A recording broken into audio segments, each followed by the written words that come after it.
मित्रों, पृथ्वीराज चौहान को अश्वत्थामा ने दी थी शब्द भेदी बाण की विद्या, या अश्वत्थामा से कब मिले थे पृथ्वीराज चौहान। तो दोस्तों, ये सब जानकारी जानेंगे आज के हमारे इस वीडियो में। तो चलिए दोस्तों, वीडियो शुरू करने से पहले नमस्कार, फिर एक बार आप लोगों का स्वागत है हमारे YouTube channel my ideal Ram में। दोस्तों, भारत के अंतिम हिंदू सम्राट पृथ्वीराज चौहान तृतीय, जिनका कि अजमेर की तारगढ़ पहाड़ी पर स्मारक बना हुआ है।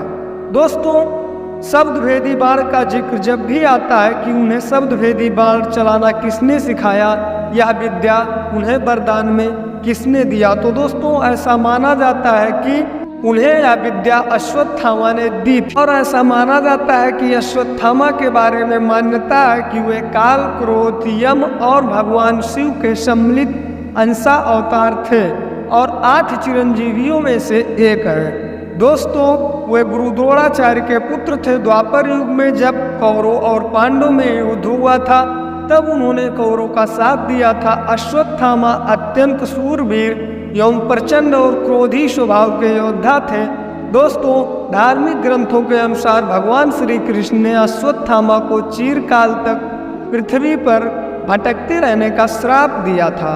और दोस्तों, वे आज भी पृथ्वी पर अपनी मुक्ति के लिए भटक रहे हैं। यह भी मान्यता है कि मध्य प्रदेश के बुरहानपुर शहर से 20 किलोमीटर दूर आसिरगढ़ के किले में भगवान शिव का एक प्राचीन मंदिर है। बताते हैं कि अश्वत्थामा प्रतिदिन इस मंदिर में भगवान शिव की पूजा करने आते हैं और अश्वत्थामा कई अन्य स्थानों पर भी आने के तमाम प्रकार के किस्से हैं। तो दोस्तों, आइए जानते हैं कि सन 1192 में पृथ्वीराज चौहान और मोहम्मद गौरी से युद्ध हुआ था और युद्ध में वे हार गए।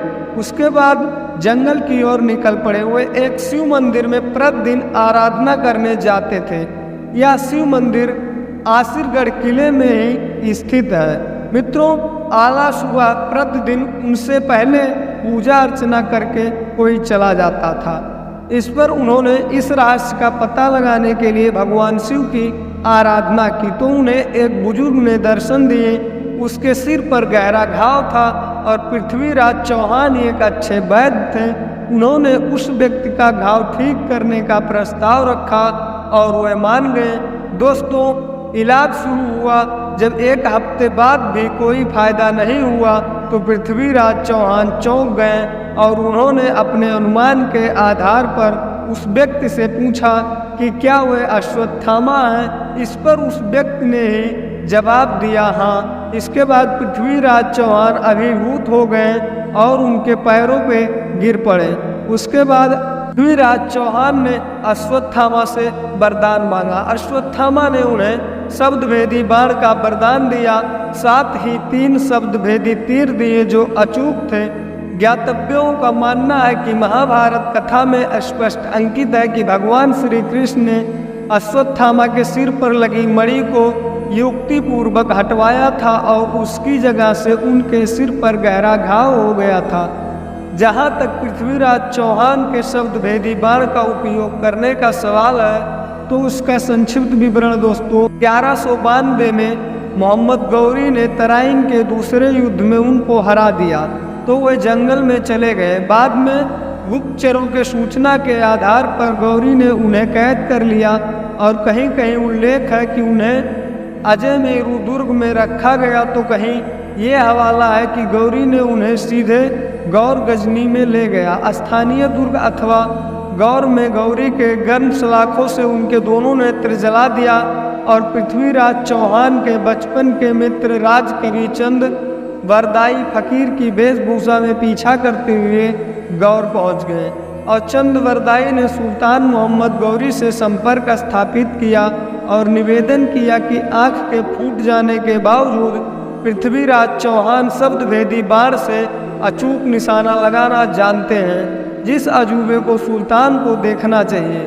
गौरी ऐसी कला देखने को राजी हो गया और एक ऊंचे मंच पर बैठकर मोहम्मद गौरी ने पृथ्वीराज चौहान को तीर अंदाजी से लक्ष्य पर साधने का आदेश दिया। जैसे ही गौरी के सैनिकों ने घंटा बजाया, कवि चंद वरदाई ने यह दोहा पढ़ा, 4 बांस 24 गज अंगुल अष्ट प्रमाण, और ताऊ पर सुल्तान है मत चूके चौहान। पृथ्वीराज चौहान ने मंच पर गौरी के पढ़ने की स्थिति का आकलन करके बाण चला दिया, जो सीधे गौरी को लगा और उसका उसी वक्त प्राण निकल गया। इसके बाद गौरी के सैनिकों के हाथों अपमानजनक मृत्यु से बचने के लिए कवि चंद्रवरदाई ने अपनी कटार पृथ्वीराज चौहान के पेट में भोंक दी और उसके तुरंत बाद ही वह कटार अपने पेट में भोंककर इस लीला को समाप्त कर दी। दोस्तों, अब प्रसंगवश यह भी जानना उचित रहेगा कि शब्द भेदी बाण चलाना तो बहुत से योद्धाओं ने सीखा था, परंतु उसमें पारंगत 4 या 5 ही लोग थे। तो ज्ञातव्यों के अनुसार भगवान राम के पिता श्री महाराजा दशरथ जी, जिसने बाण से श्रवण का वध किया था, आखेट के समय जंगली पशु समझकर उनके पास था। और दोस्तों, इसी प्रकार महाभारत में राजा पांडु के पास शब्द भेदी बाण था, अर्जुन के पास था, और दानवीर कर्ण और द्रोणाचार्य और भीष्म पितामह के पास भी शब्द भेदी बाण था। तो दोस्तों, विशेष बात यह है कि अन्य योद्धाओं ने तो शब्द भेदी की ध्वनि सुनने के आधार पर शब्द भेदी बाण चलाया था, जबकि पृथ्वीराज चौहान ने शब्दों को सुनकर उनके अर्थ के आधार पर अनुमान लगाकर शब्द भेदी बाण चलाया था, जो कदाचित कहीं अधिक कठिन है। तो दोस्तों, नमन है ऐसे वीर को, पृथ्वीराज चौहान को। दोस्तों, आशा है आप लोगों को आज की ये जानकारी अच्छी लगी होगी। दोस्तों, अगर वीडियो अच्छी लगी हो तो ज़्यादा से ज़्यादा लोगों तक ऐसा ही जानकारी वाला वीडियो शेयर करें। और आज के लिए इतना ही दोस्तों, मिलते हैं फिर एक ऐसे ही जानकारी वाले वीडियो के साथ। सभी को जय श्री राम, जय श्री हरि, हर हर महादेव।